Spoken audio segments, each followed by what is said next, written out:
Friends, everything for exam में आपका फिर से स्वागत है।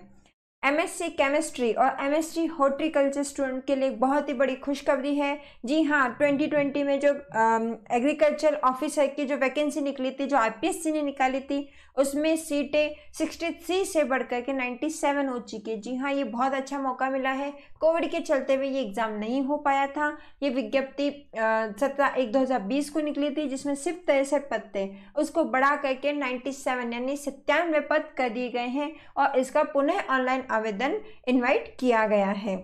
इसके लिए सबसे मेन है कि इसकी एज क्या है, एज कितने, कौन सी एज के लोग इसमें अप्लाई कर सकते हैं। इसमें 20 to 40 एज तक के लोग इसमें अप्लाई कर सकते हैं। सो स्टूडेंट, इस मौके को आप मत गंवाइएगा। एमएससी केमिस्ट्री, एमएससी हॉर्टिकल्चर के लिए इससे बढ़िया मौका नहीं आएगा। तो सबसे पहले हम बात करते हैं कि इसमें सीटें कितनी है। जनरल में कितनी सीटें हैं? जनरल में इसमें 26 सीट है। इसमें फीमेल्स की कितनी सीटें? 7%। विधवा काटा की 3 सीटें हैं। डिवोर्सी की परिपक्वता की 0 सीटें हैं। जनरल में इतनी है। एससी में वैसे ही आप देख रहे हैं 11 टोटल सीटें हैं। सामान्य महिला की 3 सीटें हैं, विधवा की 1 सीटें हैं और अन्य 0 सीटें हैं। सेम एससी का भी हम एसटी का देखते हैं। 9 सीटें सामान्य की है, 2 सीटें सामान्य महिला की है, 1 सीट विधवा की है और 0 परित्यक्तता की है। ओबीसी में भी हम देखते हैं तो सेम है। सामान्य की 14 सीटें हैं, सामान्य महिला की 5 सीटें, विधवा की 1 सीट है। एमबीसी में हम देखते हैं, ये नई कैटेगरी जो ऐड हुई है, गवर्नमेंट ने जो करी है, उसमें है सामान्य की 4 सीटें हैं, सामान्य महिला की 1 सीट है, विधवा की 1 भी सीट इसमें नहीं है। ईडब्ल्यूएस इकोनॉमिकली वीकर के अंदर सामान्य की 7 सीटें हैं, सामान्य महिला की 2 सीटें हैं, विधवा की परित्यक्तता की 1 भी सीट नहीं है। तो फ्रेंड्स, इसके लिए आवेदन की तिथि क्या है? हम देखते हैं कि 20 अक्टूबर 2020 यानी कि आज से 4 दिन के बाद इसके आवेदन शुरू होंगे, जो कि 3 नवंबर 2020 तक रात को 12 बजे तक हम ऑनलाइन आवेदन कर सकते हैं। हम ऑनलाइन आवेदन कैसे करेंगे? हम हमारा एसएसओ लॉगिन करेंगे। एसएसओ लॉगिन के अंदर हम इसके अंदर G2C पोर्टल में जाएंगे, गवर्नमेंट टू सिटीजन ऐप में, और वहाँ पे रिक्रूटमेंट पोर्टल का चयन करेंगे और उसमें हमारे पास एग्जाम की डिटेल आ जाएगी, जिस पे हम क्लिक करके और जो भी उसमें इंस्ट्रक्शन देंगे उसके अकॉर्डिंग अपन फॉर्म भर सकते हैं।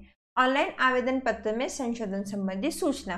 मान लीजिए आप ऑनलाइन आवेदन कर रहे हैं और करने के बाद सबमिट हो गया, लेकिन आपको लगा कि कुछ हमने इसमें मिस्टेक कर दी है, तो आवेदक को ऑनलाइन आवेदन सबमिट किए जाने के पश्चात एसएमएस के जरिए सूचना भेजी जाएगी और किसी प्रकार की विसंगति होने पर अभ्यर्थी ऑनलाइन आवेदन की अवधि के दौरान वह आवेदन पत्र प्राप्ति के अंतिम दिनांक के पश्चात 10 दिवस के अंदर त्रुटि संबंधी संशोधन कर सकता है।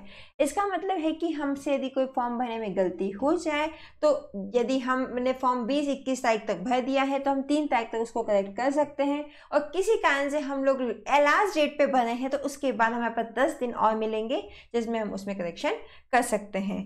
इसी तरह प्रथम चरण की परीक्षा समाप्त होने के पश्चात आवेदक का ऑनलाइन आवेदन पत्र संशोधन 10 दिन और 1 अतिरिक्त अवसर दिया जाएगा। इसमें हम देखते हैं जैसे फोटोग्राफ वगैरह हमें लगता है कि नहीं, ये सही नहीं है, एग्जाम सेंटर नहीं, हम नहीं जा सकते कोविड के चक्कर में, तो फिर हम उसको भी चेंज कर सकते हैं। इसलिए सबसे पहले गलती ना हो, इसके लिए सबसे पहले आप इंस्ट्रक्शन को ध्यान से पढ़िए और उसके बाद ही आप फॉर्म को फिल कीजिए, और कोशिश कीजिए कि लास्ट डेट का वेट ना करें, उससे पहले आप अपना फॉर्म भरें, ताकि लास्ट का जो सर्वर रश होता है उससे आप बच सकें। जिन्होंने पहले ही अप्लाई कर दिया, जिन मान ली 17/1 की वैकेंसी जब निकली थी, तब यदि आपने अप्लाई कर दिया है तो आपको दोबारा अप्लाई करने की जरूरत नहीं है। उसके पूर्व जो लास्ट वाला आवेदन है उसी की शर्तों के हिसाब से उसको पात्र माना गया है। ऐसे अभ्यर्थी जिन्होंने उक्त पदों हेतु आयोग द्वारा जारी विज्ञापन संख्या पर आवेदन किया था परंतु वांछित शैक्षणिक योग्यता इत्यादि के आधार पर अपात्र थे, उन्हें एडिटिंग एज पर कॉरिजनम पॉइंट नंबर 5 ऑप्शन में यस का विकल्प चयन करके ऑनलाइन आवेदन संशोधन करना। जैसे मान लीजिए आप उस टाइम आपकी जो एमएससी फाइनल ईयर चल रहा था, आप इसमें एलिजिबल नहीं थे इन केस, तो अब आप इसमें एलिजिबल हो सकते हैं। बहुत से, जैसे आपका फोटोग्राफ उस टाइम सही नहीं था, या आपने मान लीजिए उस टाइम एग्जाम सेंटर कुछ और भरा था और ड्यू टू कोविड-19 आप उस एग्जाम सेंटर पर नहीं पहुंच पाते हैं, तो आपके पास ये ऑप्शन है। आप इस मौके को ना गवाइए, आपका सेंटर चेंज करके इसके अंदर वापस आप एडिटिंग कर सकते हैं। इसके बाद 12 जिला के समस्त तहसीलों के शहरी आदिम जाति हेतु परीक्षा शुल्क परीक्षा शुल्क दिया हुआ है। जो 12 जिले के जो तहसीलों के शहरी आदिम जाति है उनके लिए परीक्षा शुल्क 150 रुपीज़ होगा। और बाकी के लिए जो लास्ट में जो आप एडवर्टाइजमेंट देखेंगे आईपीएससी की साइट पर रिक्रूटमेंट नोटिस के अंदर, तो आपको मिल जाएगा कि कितनी फीस हमें जमा करानी है। उसके बाद उन अभ्यर्थी को पात्रता जांच साथ साथ आय प्रमाण पत्र प्रस्तुत करना होगा। जैसे आपने यदि कोई बेनिफिट लिया है, कोई फीस में कंसेशन लिया है, तो आपको अपना income certificate during the interview या फिर डॉक्यूमेंट वेरिफिकेशन के टाइम आपको उपलब्ध कराना होगा। अब बाकी तो आप शैक्षणिक योग्यता मैंने आपको बता ही दी। जितनी भी इंस्ट्रक्शन है वो आप एसएसओ पे जाकर के G2C के अंदर रिक्रूटमेंट पोर्टल के अंदर चेक कर सकते हैं। और प्लीज़ इस मौके को मत गवाइए और इस फॉर्म को जल्द से जल्द भरिए। Thank you so much. इस चैनल को सब्सक्राइब करिए, लाइक करिए और इस वीडियो को मैक्स टू मैक्स शेयर कीजिए ताकि ये जानकारी ज़्यादा से ज़्यादा लोगों तक पहुँच सके। Thank you so much for